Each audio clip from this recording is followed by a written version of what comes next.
hello, one and all, and I'm glad to let everybody know that I'm feeling better. Still feeling a little bit under the weather. I had a fever for the past several days, probably a sinus infection, but I was hopeful that I would be able to get around to this a little bit late on this, but welcome to my review for last night's episode of NXT. I'm going to be taking a look at the January 20th edition of NXT and let you know my full thoughts and opinions on what took place on this episode for NXT. Overall, once again, another solid, enjoyable edition of NXT. Definitely helped to erase the bad taste of Raw out of my mouth, because I still can't believe that what we saw on Monday night was the go-home show to Royal Rumble. Poor effort by the main roster. But NXT once again shows that a simple, consistent effort is the best effort. And let's get into what took place on last night's episode of NXT. So we kick things off. How refreshing is this? We kick things off with in-ring action. We have a match.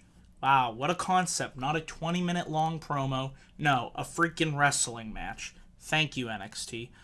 We have Sami Zayn versus Adam Rose.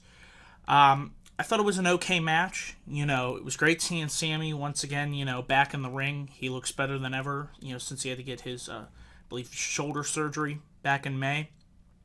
This was a good way to build Sami up for that triple threat match between himself, Samoa Joe, and Baron Corbin next week on NXT. Fucking pumped for that match. Can't wait for it. Rose actually got more offense than I thought he was going to get in on this match. Eventually, I was hoping for Zayn to make that comeback. Such a great character, such a great guy to get, invested behind.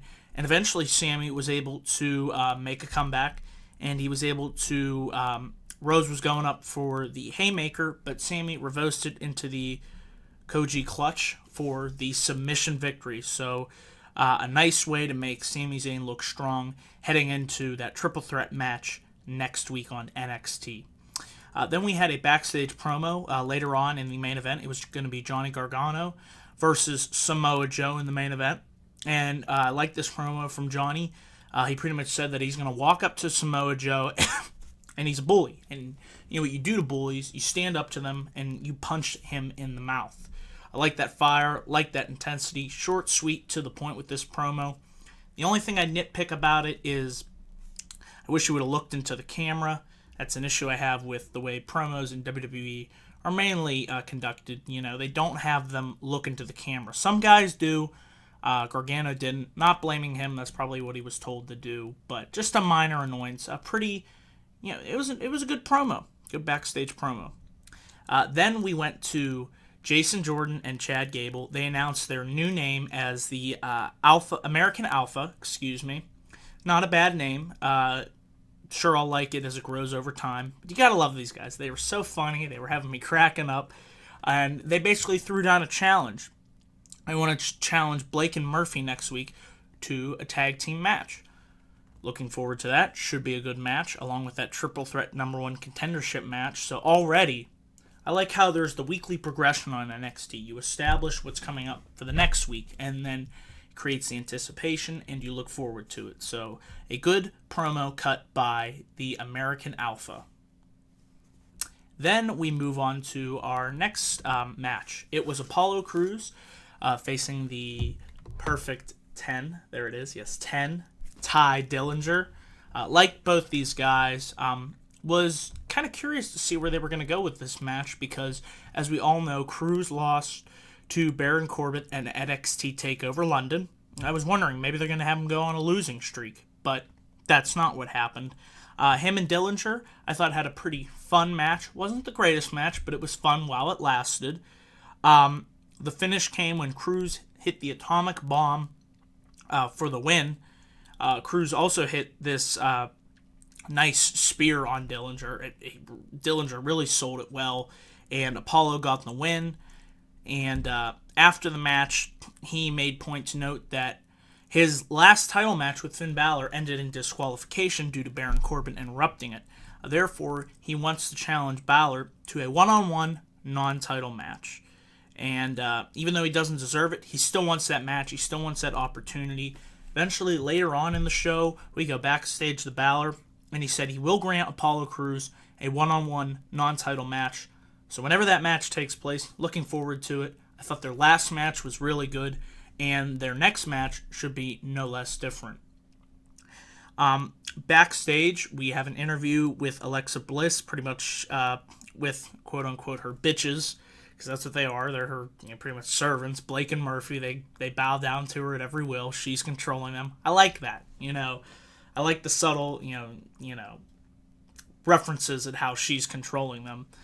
And she pretty much puts them down for, losing at the London tapings.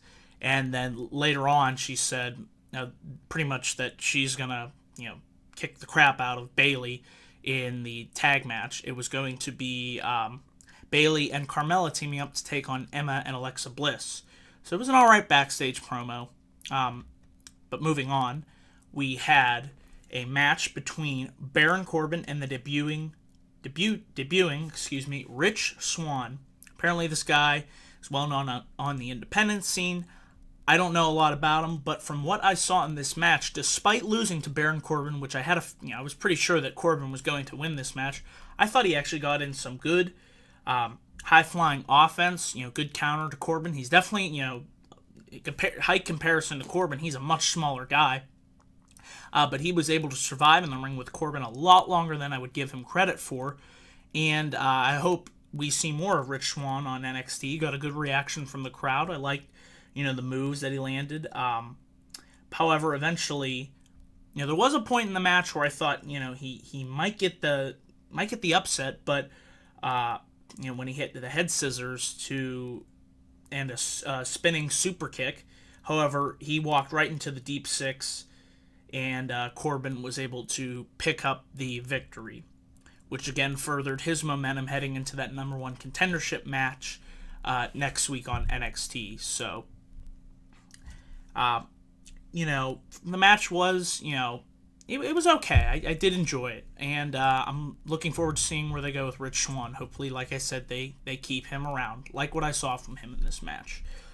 Then we had the tag team match, Bayley and Carmella. Carmella, who, as we all know, won the Women's Battle Royale and is now the number one contender to Bayley's title, taking on the team of Emma and Alexa Bliss. Dana Brooke, apparently she's still injured. I don't know if she has some concussion issues going on. If you know what's going on with her, let me know down in the comments section. She was at ringside. This wasn't a bad tag match. Bayley, took a lot of punishment in the match. Eventually, she was finally able to make that hot tag to Carmella, and who Carmella just cleared house. She took out both Emma and Alexa Bliss, and Carmella hit the her leg scissors finisher for the win on Alexa Bliss. And then it ended with Bayley and Carmella celebrating in the ring. So, interested to see how that match goes down between Bayley and Carmella for the Women's Championship. I could definitely see a heel turn coming with Carmella, the best friend angle. Wouldn't be out of the realm of possibility. Would definitely change things up. And I think it could create a pretty good feud between Bayley and Carmella, considering that they are friends in real life, and that would help to play on in a feud over the next few months. So, not sure when we're going to get that match. Probably within the next week or two. Probably not next week, but the following week.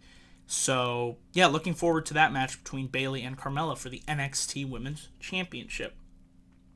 And then finally, we have our main event match. It's Samoa Joe versus Johnny Gargano. It was a fun match. Gargano, he got some offense in. He wasn't completely destroyed by Samoa Joe. But, Joe really took it to Gargano. And, Johnny was thrown, multiple times outside the ring, and it looked like, he was really getting his ass kicked. Compared to Samoa Joe, he was up against a force. So, he attempted to dive through the ropes, but Joe kicked him in the chest, and that would eventually lead to Joe setting up the Coquina clutch, and as soon as he locked that in, you knew there was no hope for Gargano, and Joe was able to pick up the victory.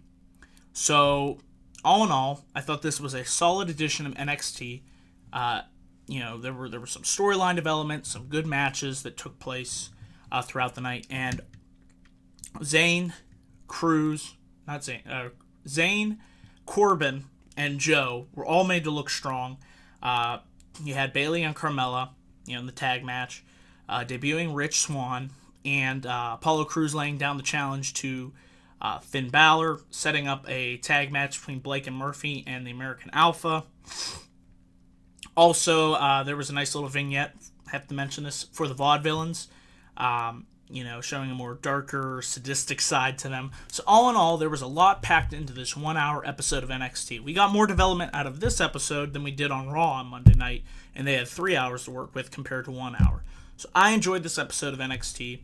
Gonna give it a B+. Let me know down in the comments section what you all thought of last night's episode of NXT. Enjoy the discussion. Would like to hear from you. And with that, those are my thoughts on NXT.